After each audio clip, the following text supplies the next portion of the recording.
Belgium's ruling parties are holding meetings to decide on whether to recognise a Palestinian state.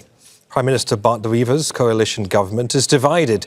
Left-leaning and centrist groups want immediate recognition of Palestine, but right-wing factions are pro-Israel and oppose the move. Yossi Mekelberg is a senior consulting fellow with the Middle East and North Africa programme at Chatham House. He joins us from London. Good to see you, Yossi. So we are seeing a very concerted push from multiple countries when it comes to the recognition of a Palestinian state. Belgium, the latest country. We are also, I understand, likely to hear once again from David Lammy, the British Foreign Secretary, who is likely to reiterate the UK's call either today or later this week. I mean, what does all of this, though, really mean for Israel? Is it landing there?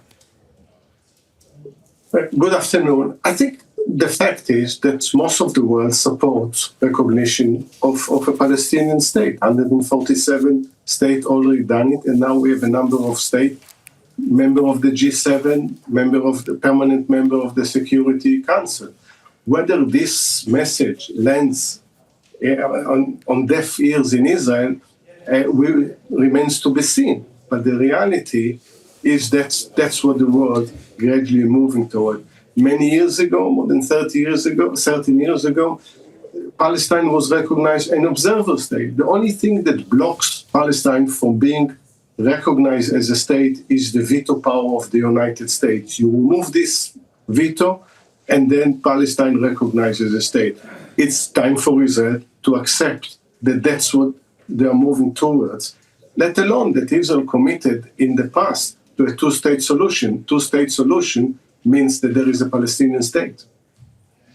Yossi, as of Friday, Israel's military said it would no longer pause fighting to allow in aid deliveries into Gaza City. It's hard to see this as anything but a deliberate attempt to exacerbate famine there. Well, there is no other way to see that. We just saw the kind of the horrible piece on how many journalists have been killed in this war. Foreign journalists are not even allowed to enter Gaza to report what's happening there. Now we hear there are not going to be humanitarian pauses, while we hear about famine and starvation.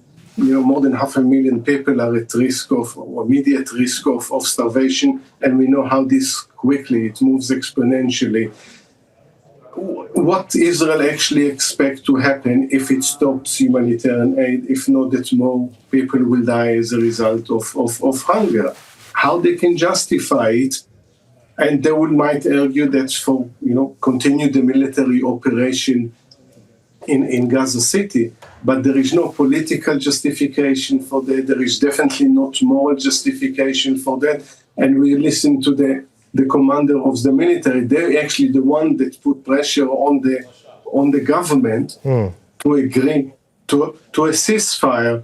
So Israel, again, at the end, at one point or another, will be made accountable for stopping this humanitarian aid, not from now, but back from the middle of March. Now, Netanyahu's security cabinet met on Sunday to discuss the next stages of the offensive to apparently seize Gaza City. It's our understanding that a full-scale offensive may start in a matter of weeks. What does Israel, though, think it can achieve here? It's one thing to seize Gaza City.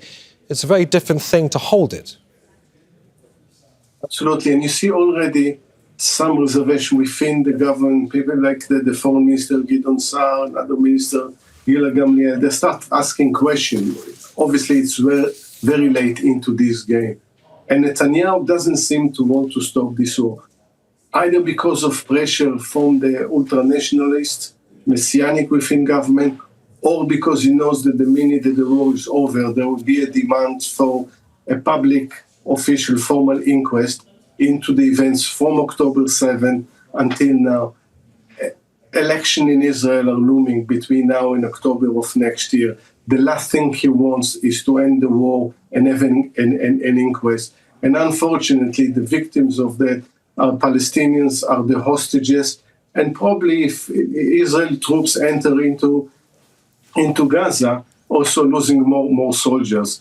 So the only hope I have that more cabinet ministers get the courage to ask difficult questions, what they are going to achieve, because the IDF says not going to completely eliminate Hamas. It will put the hostages under dangers, probably won't survive it, and the reputation of Israel will get even worse when it's already an all-time low. All right, Yossi Mekelberg, many thanks for joining us now, Jazeera. Yossi Mekelberg of Chatham House there. Don't miss out. Get the full picture. Subscribe to Al Jazeera for reliable news, expert insight. Like, share, stay ahead.